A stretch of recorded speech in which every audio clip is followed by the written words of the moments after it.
everyone, I'm Miss Katie and I'm going to show you today how to make some wonderful and adorable little pom-pom bats. Even if it's past Halloween, I don't think it's ever too late to be a little spooky and to love bats because they're awesome. So the first thing, if you have your bag of materials, the first thing you'll need out of it is your fork. You may be wondering why a fork. But we're going to be using it to make our pom-poms. So you're going to need your fork, a little bit of Scotch tape, and there should be some red strings in your bag. So you'll need one of the red strings. And you can pause this video at any time if you need a moment to get stuff or to finish part if I'm going too fast. If you need to, feel free. So our first thing we're going to do is take a little piece of Scotch. We're going to hold our string so it's going the same way as our fork, vertically like this. And then we want to take we want to make sure there's a little bit hanging off the end at the top and a little hanging off the end at the bottom. And we're going to take a little piece of Scotch tape and just tape it here on the handle. You don't have to tape it very you don't want to tape it very much, just enough so it stays in place, because we're going to take that tape off later. And then you just put another little piece of tape up here on the top of the fork to hold it in place there, just so it stays there while we're making our pom-pom. And then our next step is getting, you can pick one of your balls of yarn, whichever one you'd like, and we're going to use that to make the body of our first bat. So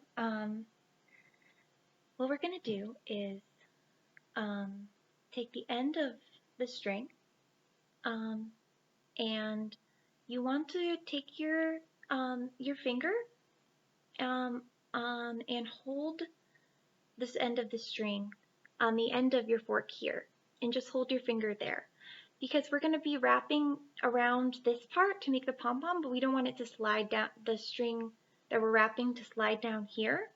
So if we put our finger here, then our finger will block it from going down the end of the fork.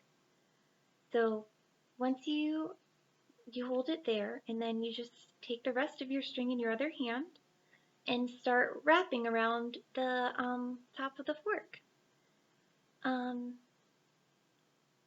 And you just keep wrapping. Depending on how thick your string is, you might not need to wrap very much, but you kind of want to wrap until it almost resembles a little ball.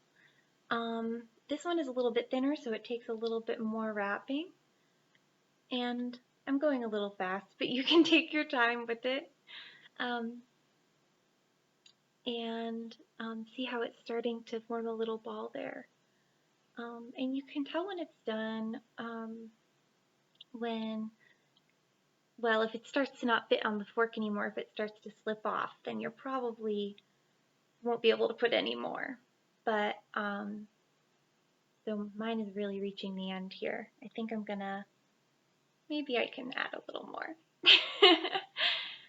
The more you add, the poofier it's going to be, but some of the thicker yarn, you won't even need to use all of it because it'll be just a huge ball.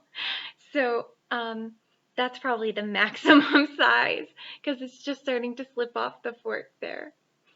So once you're done with that, you're done with your wrapping. And if you do get to the point where it's getting too big before you reach the end of your yarn, you can just cut off the rest, and you don't have to use the whole ball of yarn. And if you find, sometimes it'll slide down this way, sometimes it'll fall off this way, and it's okay if you need to start again. You want it to mostly stay on the fork, but as you can see, mine's a little bit coming off, and that's okay, as long as you can still see your string here, because the next thing we're going to do is tie our strings around our ball of yarn here. So that's when you want to, you can either just pull and rip off your tape, or you can take off your tape or cut it off if you need to, if that makes it easier. And if you find it difficult to do this while it's on your fork, you can also slide this off your fork and then do it and tie it then. Um, but um, what, but I find it easier to do when it's on the fork sometimes. So you take your two pieces here and you want to tie them together as tight as you can. So just going to tie very, very tightly like that. And then you can double knot it, and you can have a parent help you if you need help. So I'm going to double knot it so it kind of looks like this. And then I can slide my whole thing off the fork. And if you have trouble sliding it off this way, you can also slide it off that way. And then you have this, your little ball. So then you can cut off, don't cut off the knot, but you can cut off the excess string of the red string so it's not hanging down. And then we have all these little boobies, and we just take our scissors, and you just want to cut right down the middle of all the little loopies that you see, except for the knot, the red knot. That one we want to stay. But doesn't have to be in any particular way, just any little loopies you see, you can cut right down the middle of them. And as you go around, you'll probably see more loopies. There's another one. Cut that one, and then you see it start to poof up into a pom-pom. Here's some more loopies. Let's see. There's some more loopies. And a couple more. Alright, and then, as you can see, mine has a lot of little hanging little, almost like tentacles, and you can keep it like this too to make it extra spooky. I think it looks great. But also, if you want to, you can be your stylist for your bat and give it a little haircut and just trim off some of the longer pieces if you would like to give it more of a round shape. But it looks awesome either way. So then you have your bat's body, and the next thing we're going to do is take one of the pairs of wings that's in your bag. You can pick whichever color you want, and we're going to take some of our tacky glue. And then we're going to put some tacky glue in the middle of our wings. I'll show you in a moment. Sometimes it takes some doing to squeeze out.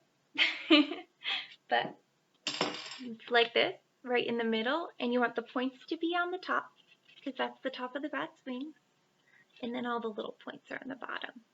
And then you can just stick your bat's body right on there. And it's going to take a little while to dry, so you can kind of put your bat like this on the table, so it has a few minutes, a little while to dry. But we can continue to add the other stuff to it while it's drying. So our next thing after the wings is you should have two little ears of the same color, or you could use a different color if you want to. Make it an awesome multicolored bat. And on the bottom of the little triangle, you want to put a line of tacky glue. And then I found that the easiest way to put them on was if you find some of these little pieces of yarn on the top, just find some that are kind of on the top and just stick your ear right to those pieces, or even behind them. If you want to kind of hide the bottom, you can do it like that. So you find a few good pieces that are sticking out and sort of just attach them to those wherever you want on the top. And then do the same with the other ear. So I found another couple good pieces on the top, on the other side, these little ones here, and I'm going to put it right in back of them and kind of press them together so it'll stay. And press the ear to the little pieces of yarn. So there are his little ears. Maybe I'll move this one over, just so they're more in the middle. And then, that's going to take a little bit to dry too. Everything's going to take a little bit to dry because the tacky glue takes a little while. And then the last thing that we're going to glue on is our googlies. So you should have googly eyes in your bag, so you can put some tacky glue on the back of those and stick them on the face of your bat, anywhere you want.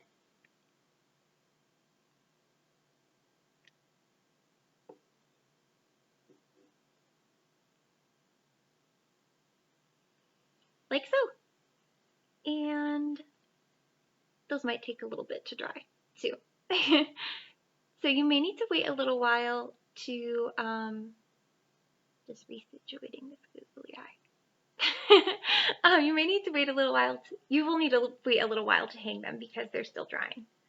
But when you get to the point where you want to hang them, I'll show you what to do. So that you should also have some string like this, multicolored string in your bag. And basically what I did to hang these was you can either take a little piece like this on the top toward the back of your bat and just tie this piece, the end of this, to that little piece on there, or you can tape it to the back of your bat's wing. But I'd suggest waiting to hang it until this guy dries. It might take about maybe a half hour. And you could decorate the wings too if you want. This guy, I put some glitter, and glitter I think is always a good choice. And I'm sure that all your bats will look awesome, and I hope that they bring their really wonderful spooky vibes to your Halloween and after Halloween. Bats are always good to have, I think. So I hope you all enjoy the craft, and I hope that you have a wonderful rest of your week. Happy crafting, and I'll see you all for the next craft. Bye everyone. Great job.